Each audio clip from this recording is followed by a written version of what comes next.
Here are the top NFL players who should dip this offseason. We're going to be going mistreated player by mistreated player and telling you their best landing spot. Starting with my favorite, Raiders defensive end, Maxx Crosby. Crosby has been the hardest worker in the room in Vegas/Oakland since he got there. And the Raiders have done nothing to help the franchise get closer to winning.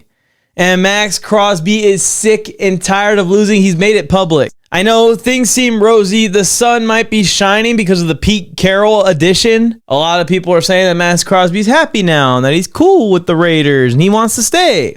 But I think if the Raiders aren't winning by midway through this season at the trade deadline, those trade talks we heard about Maxx Crosby last trade deadline are going to be nuts by the time he gets to this trade deadline. And if Crosby wants to control this narrative and go to a team that he wants to, he needs to get ahead of it and demand a trade now. Because trust me, Max, the Raiders will not look out for you. Ask Khalil, ask Devontae, ask Josh, ask all of your friends. Maxx Crosby knows. And honestly, it's the right thing for the Raiders to do. I don't think this is the year to target a franchise quarterback, but even if they go ahead and pull the trigger at 6 overall and draft, let's say, Shedeur Sanders, it's going to take a few years realistically to develop this roster. The Raiders need help at corner, safety, linebacker, D-line, O-line, quarterback, running back, wide receiver. They need help at every position but tight end. By the time that they even can build a team that Pete Carroll can compete in the AFC West with,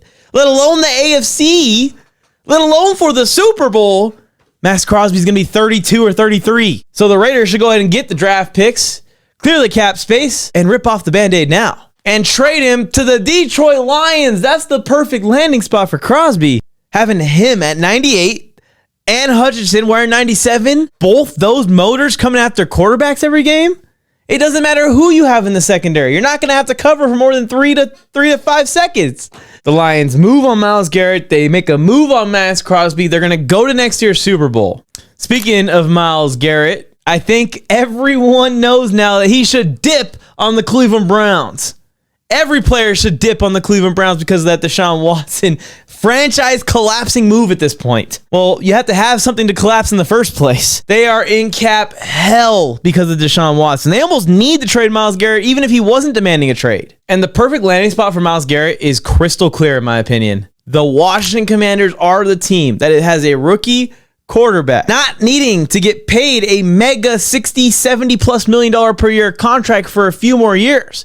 And with the cap raising $30 million today, they're going to be able to afford Jaden Daniels and Myles Garrett. But even if you couldn't, you don't need to worry about paying Jaden Daniels until what? 2029? You can literally push the chips in at every other position if you're Washington. And the strides this team took with the roster that they had on defense last year, you add Myles Garrett to that, this is going to be a top-level defense in the NFL. And just like the Lions, this is going to be a Super Bowl contending team. The next one might piss some people off, but Bryce Young needs to get the hell out of Carolina. Everyone's saying, but Mike, Bryce Young showed all of the bright spots, all the flashes that we saw on him at the end of last season. And overall, if you look at Bryce Young's season, you put the games together, it wasn't that bad. But there's a huge break in the middle where they stupidly benched him and also have stupidly done nothing to help build him up over the last couple years since they drafted him. Bryce Young is one of my guys. He grew up in the same area as me. I knew about him when he was in high school. That's how good he was. Too much damage has been done there in Carolina, and I cannot stand to see them mistreat this kid anymore. And if he wants any chance at saving his NFL career, it's not re-signing with the Panthers. He needs to let his contract expire or demand a trade to the Los Angeles Rams. How perfect would that be? You come home where Bryce Young's hometown is. He's going to be a lot more comfortable there. He's going to have a lot more confidence there. And you pair him with Sean McVay, who kind of has like that Kevin O'Connell or Shanahan effect on quarterbacks. He makes it work with anybody. And with guys as talented as Bryce Young, he takes them to the heights that we know that they can get to. Just like he did with Matt Stafford. We knew Stafford was a Super Bowl caliber quarterback in Detroit, but he couldn't win. The Panthers bring Bryce Young back next year. They're probably still going to suck because even when he was playing at his best last year, they sucked. So you can't tell me when he's playing at his best next year with more weapons or whatever the hell the Panthers do this offseason that it's going to be much better. He can even back up Matthew Stafford for a year. If you're an NFL fan, I know you'll love the channel. Please subscribe before you forget and help us get to 20K. And then don't forget to like the video. It's the free way you can support all of my content. Just like every video you see. Let's go on to the Tyreek Hill conversation. I don't want to have this conversation, not because I have a hard time admitting Tyreek Hill needs to leave the Dolphins. It's the fact that I have to admit he probably should have never went to the Dolphins in the first place. Also, this was never a fit with Tua.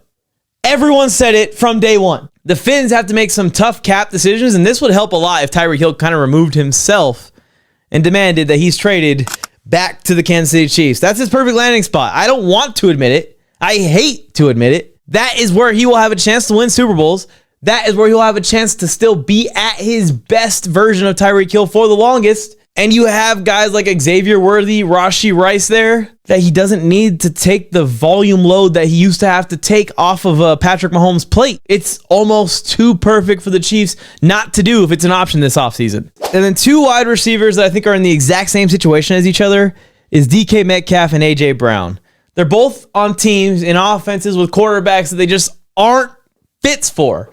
And I know you're saying, isn't DK Metcalf and A.J. Brown a fit for every single offense and every single quarterback? I think by theory, yes. By coaches speak, yes. But these guys want the ball. They want to score a lot of touchdowns. They want to put up points. DK Metcalf having 900-yard seasons is pathetic to me in Seattle. A.J. Brown's stat total should be 1,400 yards and 10 touchdowns year after year after year after year.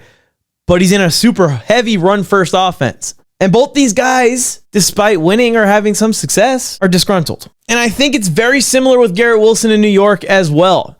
I think all three of these wide receivers, DK, A.J. Brown, and Garrett Wilson, should demand trades. And all of these guys are not getting along with their coaches, their management, and even their teammates. The Chargers have a ton of cap space to spend. So I'd like to see any one of these three players get traded to the Chargers this offseason. We also have the coach and the QB that's on the same page as those guys. We're going to feed them the ball. I think Mark Andrews is a trade or cut candidate in reality this offseason. And he should be demanding a trade as well because Isaiah Likely is too good to deny in Baltimore anymore. He has to be the starter next season. He can't just be the blocking tight end. If Mark stays in Baltimore, he's admitting that he's cool with becoming the backup blocking / surprise receiving weapon tight end for the Ravens, which is still a great role in that offense. But there's no doubt in my mind that Isaiah Likely will line up as the tight end one on majority of snaps. So Andrews should leave. Cheap answer is to tell him to come to the Chargers also. But what makes a lot of sense to me is Andrews demanding his release so he can go and test free agency and signing a team-friendly deal to team up with the Dallas Cowboys. Comment one player that you think should leave their team this offseason and where you think they should go. Let's talk about Alvin Kamara. I know he just signed an extension with the Saints, and Saints fans are going to be pissed I'm even bringing this up, but it's a very tradable contract. Most running back contracts are. And I think it's pretty voidable each year. Sean Payton will take it on to get Alvin Kamara back on his roster. And it's another hate to admit it landing spot, but I think if Alvin Kamara is going to go anywhere, his best spot is the Denver Broncos. We've seen what they've done with Jaleel McLaughlin. I think that's just the style running back that Sean Payton wants for his offense, a guy that can do both. And Javonte's not a receiving back by any means. So I would hate it because I'm a big Alvin Kamara fan, but Denver makes a lot of sense. The next player is another player that I'd want to come to the Chargers, but I'm not going to say the Chargers. If I say the Chargers for every single player, you're going to tune out of the video. But George Pickens is losing his mind in Pittsburgh. For similar reason that those other guys I mentioned are losing their minds, but George Pickens is a unique situation where you're not going to need to sign him to a mega deal right away. He's just not really in a tradable position for the Steelers, honestly, because he doesn't have max elite wide receiver value. He hasn't put up that elite season yet, and he's still in his rookie deal. So he should have that kind of value. But for him personally, he needs to go somewhere where he can focus on getting the ball as much as possible, where there's not crazy competition when it comes to weapons in the weapon core for targets. Someone with a great quarterback who's going to use George Pickens to his fullest, unlike we have seen in the league yet, and somewhere with a hard-nosed coach that's going to be able to deal with all of George Pickens' antics. It's the New England Patriots. It's so picture perfect. I know everyone is saying T. Higgins to the Patriots, and I know why. The Patriots can afford T. Higgins. They can make the move, and they can do it.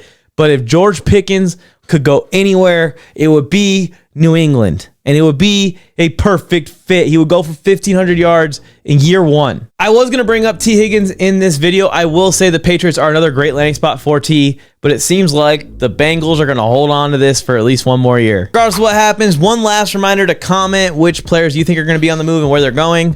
Like the video before you forget, and subscribe to the channel. Help us get to that follower goal of 20,000 subscribers. What will happen this offseason? I know it's going to be crazy, but I guess sooner rather than later, the ball definitely won't lie. Bill Flames, I'm with Mike on the mic. What's something brand new, one time for your mind. He gave you fair warning. Now it's time to smack him in the mouth with that raw sports talk from the town. Sweet chin music to your favorite sportscaster.